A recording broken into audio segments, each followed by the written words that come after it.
if you're looking for a despicable tank within World of Tanks console, then look no further than the most annoying tier 10, the Turan, and of course, yay, the brilliant invention that Wargaming thought was completely balanced. Essentially, a SU-130 PM taken up an entire 2 levels or 2 tiers within the game, slapped on a 950 alpha damage, a brilliant camo, concealment, spotting, view range, damage per minute. It's essentially just a Jaeger without armor, but has way better flexibility, allowing it to just snap opponents from across the map. Great dispersion values, just a real annoyance to pretty much everyone. Remember that this is the World War II version that we're talking about, not the Cold War version that was apparently completely fine to take literally the Cold War version and slap it in World War II, because yes, brilliant tank design. Don't worry, because it's not like you can pay. Oh wait, yes, you can pay for it, and in fact it's the only way that you can actually get this tank if you want it in the game, unless you pick it up for free XP, but remember it's very rarely on sale for free XP, so yes. So I guess if you bought this tank, you're probably very happy with your purchase, and it is one of the tanks that I find super annoying to play up against because of the fact that you just lose 950 hit points. And it's not like the penetration values suck, they're actually really good. The accuracy means that they can hit weak points from far ranges, they can snipe at the back, and trust me, Turans love enjoying their time sniping at the back, and they will ruin your games quite consistently, which is just a pain. Now, at this point in the battle, I'd been playing the Jaeger, I'd been bored, I'd been trying to get some good gameplay in the Jaeger. It took so long to be able to get some good gameplay that I just got fed up. I decided, you know what, I'll play a few games in the Turan, or maybe just 2 I think I actually played afterwards, and of course this was like the second game that I'd played, and yes, it is featured on the channel, so it is a substantially okay game, at least from the perspective of being able to not spend like 300 games on one video, since I don't have the time to be able to do that. But the whole point is the CS59 here, obviously not particularly did anything like really wrong. I mean, he pushed quite aggressively at the beginning of the game, and it didn't look like he had a huge amount of team support, him and the medium that we kind of pushed around that corner with. But you're seeing there, within 3 shells we picked up 2,200 damage, with one of them being only 500 damage because of the fact that we the player that we just took out there only had a little bit of hit points left, and actually the first player that we hit also only had a few hit points. And there you go, a shot on the Gorilla. Had we been loading HE, because this tank also gets HE with fairly substantial penetration, I think it's 95 off of the top of my head, so you know, you can pen mediums with this thing, and if you do, you're dealing 1,100, so it essentially becomes a Jaeger if you can pen things with HE,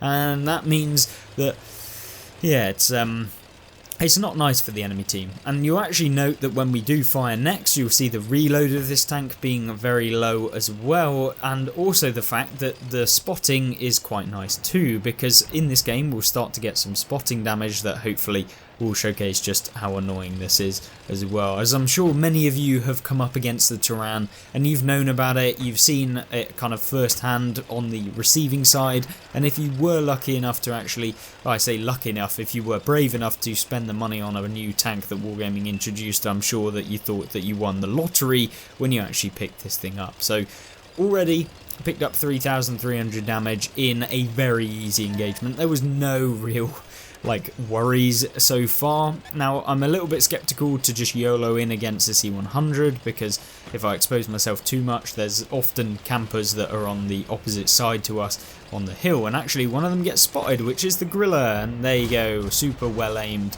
and just YOLO'd in, and of course it hits because World of Tanks console accuracy. Now then, 3,660 damage has been done, and we're hoping now we can progress a little bit more and find some of these tanks on the enemy team, spot some of them, and then hopefully not get punished too hard, and maybe we'll even get some spotting damage on them, since we can progress our game a little bit more. Now we find the enemy Turan, Oh, 969. Surely that must be a glitch if you reload in 10 seconds to do 950 damage on average. Nope, not at all. And there you go. We get hit by another Tyrant and we lose pretty much all of our hit points as well. So, yay! The Tyrant gameplay is just so fun. I'm glad that Wargaming introduced this one into the game. Yeah, I don't know what they were thinking when designing this tank, but apparently, maybe they just didn't design it. They just whacked it in the game and hoped for the best. Now, unfortunately, we have to deal with that, and it will be in the game forever. Wargaming never nerfed the premium tanks, so yay. I mean, fun.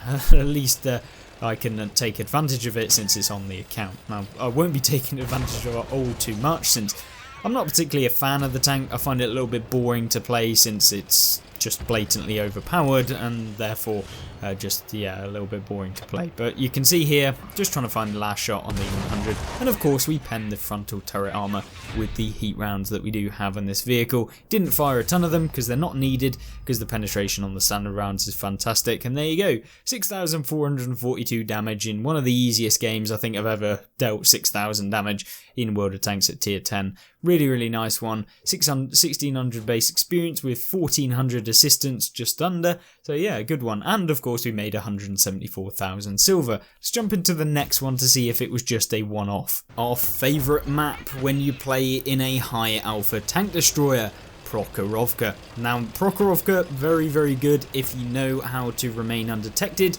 If you YOLO in, which is pretty much 90% of the player base, then you're probably not going to have a great game. But sitting kind of more passively and just taking it in, deciding what you want to do, this tank is going to be perfect for that. And although, this tank is overwhelmingly annoying to play up against, it's very good. It has good camo, all of the things that make it a high skill cap tank. So players that are exceptional at the game will have just dirty games within this thing, just genuinely horrible. It also means that the tank is somewhat limiting for players that maybe don't quite know how to use the game, maybe they're newer to the game, and that means that even those players, they're still going to have good results. It's not like they're going to somehow have an awful result and they're going to end up having a terrible game, because they can still slap people for 950, and I'm sure that they'll deal at least 2 shots of damage on average with this thing, and of course that's still 1900 damage, so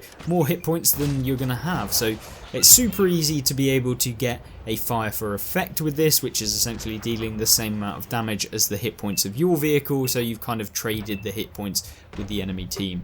And don't forget that alongside that you can spot, so it's kind of probably one of the easiest tanks to get lots of damage in, and even bad players will end up getting the odd 6, 7, even 8k potentially with this thing. So yeah, really good one either way. But 1000 damage done in this game, and we've kind of got rid of some of the annoying vehicles that could potentially spot us in that medium that was over on this flank. Now, I'm playing quite ballsy here, because if I do get spotted, it's probably Curtain, since there's a lot of TDs on Prokhorovka and they love fapping at the back trying to take us out, and oh dear, we did actually get spotted. So yay, really enjoyable. Are they going to hit us? Are they not going to hit us? I'm just backing up down this hill. Maybe we will be able to find them. It seems like the enemy Tyrant got spotted and he got hit by a Jaeger by the looks of it, unless it was another Tyrant who hit him for 1050. So yeah, I mean, don't want that to be me, so I'm feeling a little bit kind of conscious of what's going to happen. But either way, I'm trying to get a shot on the IS-3 on the enemy team, not seeming like it's going to happen, but what we do is we kind of push forward, and we might as well try and spot some of these people. Seems like it was indeed a Jaeger, so our prediction was somewhat right, and you can see here just trying to go for the lower plate of the tank. Don't manage to get it, so what do you do when you get a Jaeger? Well, the first thing that you do is you find yourself a good old boy that is the heat round. Now I get obviously a little bit triggered. I've been playing a lot of the Jaeger recently, so when people pull out and they just sit in front of you, yeah, it's just a bit triggering. I don't condone my actions. I apologise to Ragnarok if you're watching this somehow. But yeah, I was just triggered at this point. it's not the actual the play of the Ragnarok at all. But either way, the Jaegeru on the enemy team has got no armor basically against this thing, is what I was trying to say before I was being triggered in game. Now the Pershing on the enemy team, goodbye, gets ammo-racked, and of course the heat rounds do take advantage of having Deadeye. So Deadeye, very well, not that it's actually a thing anymore, but I think it's a module now, but it used to be Deadeye, it used to be a perk, it used to increase the chances of dealing critical damage, which includes ammo racks when using the perk. Now obviously what we're trying to do is feather a shot on the enemy Jaegeru. I'm going for that lower plate, but maybe we'll be able to hit the side armor, I have no idea. We actually find the superstructure, so the front of the top of the tank, and of course just go straight through it, because heat rounds with 390 pen or something absolutely absurd is completely fine and balanced. And yeah, makes this tank basically put the Jaegeru in a complete place of just not really worth ever using. But either way, we're going to use it, we're going to take advantage of it, and yeah, that's what this video is about. Now, do I condone Wargaming's actions in creating vehicles like this? Absolutely not. And of course we bounce off of a defender. Now we did hit the tracks, I assume. But now we can sit up and knowing that we're fully unspotted, and maybe we'll farm up this Carnarvon, and of course we hit him in the engine deck. Surprised that one didn't just set him on fire and then ammo rack him somehow at the same time. But you know, Soviet things going on in game. Now the defender, looking like he's not actually spottable, or at least pennable for us, because he's behind that ridge, so that is a good defensible position at some point. If you are thinking in the late game that people are pushing over the hill and you want to support people, not particularly the best idea to actually get spotted in that position though, as you will find yourself getting targeted by basically everyone. Now I'm trying to find that shot on the 780. I kind of rush it, you should always fully aim, but I was kind of worried that the enemy, oh well, friendly tanks were actually going to steal all of the damage. Not that it's stealing, but you know what I mean. I just wanted to secure the damage if we did get the shot on him, and of course come away with a good result, having spotted at the very end of the game, picking up even more assistance, and showcasing why this tank is, once again, just too easy, but still super annoying for anyone you come up against, since losing 950 hit points is just disgusting. And there you go, a 8,300 combined damage game.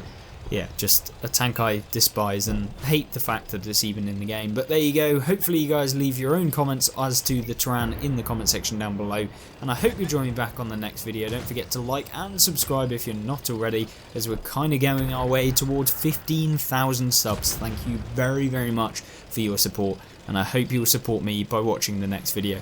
Goodbye.